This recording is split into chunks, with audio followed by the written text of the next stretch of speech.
RMC s'engage pour vous. C'est en Vendée. Oui, nous sommes allés avec Anne-Livia Tolinki dans le fief historique d'un géant de l'agroalimentaire, Fleury-Michon, à la Meilleray-Tillé. Et vous entendez le bruit derrière moi. C'est un balai continu de camions frigorifiques qui déchargent nuit et jour, 6 jours sur 7, leurs palettes sur des chariots électriques à quelques dizaines de mètres d'habitation. Fleury-Michon a rénové récemment d'anciens quais de livraison et depuis, les riverains comme Sylvain ont perdu le sommeil. C'est pas vivable. Vous voyez ce bruit-là ? Eh ben c'est ça. Ça fait comme un bruit de ferraille. On continue en fait. C'est comme si vous preniez 2 plaques métalliques et vous tapez une contre l'autre. Non-stop, nuit et jour. Et c'est comme ça tout le temps en fait. On dort 2 heures, 2 heures et demie par nuit quoi. Oh, c'est dur. En effet, c'est dur. Ça C'est doit glaçant. être complètement obsédant. Il y a combien de maisons concernées ? Une dizaine d'habitations. Les riverains ont fait une pétition. Ils ont tenté d'alerter la préfecture, la mairie. Ils ont déposé une main courante à la gendarmerie, mais rien ne se passe. Johan vit lui aussi juste à côté de la plateforme. On a l'impression que tout le monde s'en fout, même le maire. Hein. J'ai envoyé une lettre recommandée au maire, moi j'ai jamais répondu. Et bon, c'est Fleury-Michon, je pense, donc une grosse boîte, donc on est des simples salariés, on n'est pas des gros comme Fleury-Michon. Donc des fois la nuit, je suis obligé de dormir ici, dans la buanderie, avec une couverture. Ça fatigue, quoi. On n'en peut plus.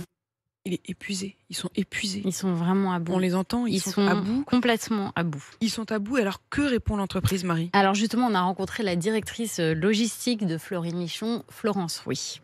Vous êtes d'accord que le bruit il est insoutenable ? Le bruit, on l'entend. Alors après, moi, je suis pas experte. Ce qui est important, c'est aussi d'entendre ce qui se passe la nuit. Et on n'y est pas allé de nuit. Et l'oreille de tout le monde n'est pas la même. Donc, on attend le rapport d'expertise de notre expert en acoustique. Parce qu'on prend très au sérieux ces données-là. On a entendu l'alerte des riverains et on s'est engagé auprès d'eux. Donc, chez Fleury-Michon, quand on s'engage, on tient. Ce rapport d'expertise, il en est où ? Alors pour l'instant, aucune nouvelle. Fleury-Michon a refusé de nous donner le nom du cabinet d'expertise acoustique. Alors du coup, on a fait notre petite enquête la nuit avec une application smartphone qui permet de mesurer les décibels et on a montré les résultats à un avocat spécialiste des nuisances sonores. Les chiffres sont impressionnants. On a un mesurage à 68 décibels en bruit ambiant.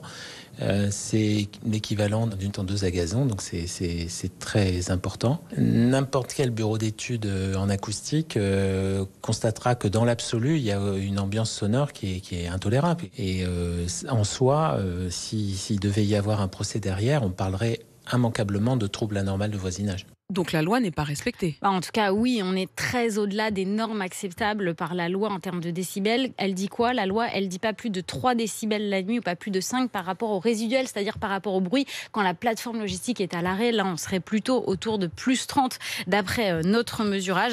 Alors, c'est le maire qui peut intervenir, qu'on a eu au téléphone, mais qui nous dit « Qu'est-ce que vous voulez ? Je ne vais pas fermer Fleury-Michon pour quelques riverains qui râlent. » La préfecture, elle aussi, peut intervenir. D'ailleurs, les riverains lui ont écrit il y a quelques jours une lettre recommandée pour lui demander une inspection du site. Évidemment, on attend avec impatience le rapport d'expertise commandé par Fleury-Michon et on ne va pas laisser tomber ses habitants. On retournera les voir, on va suivre leur dossier. Vous nous tiendrez bien sûr au courant, Marie, comme ses habitants. N'hésitez pas à vous interpeller. Marie, RMC pour vous, @rmc.fr. Marie qui suivra bien sûr vos dossiers. RMC est à vos côtés.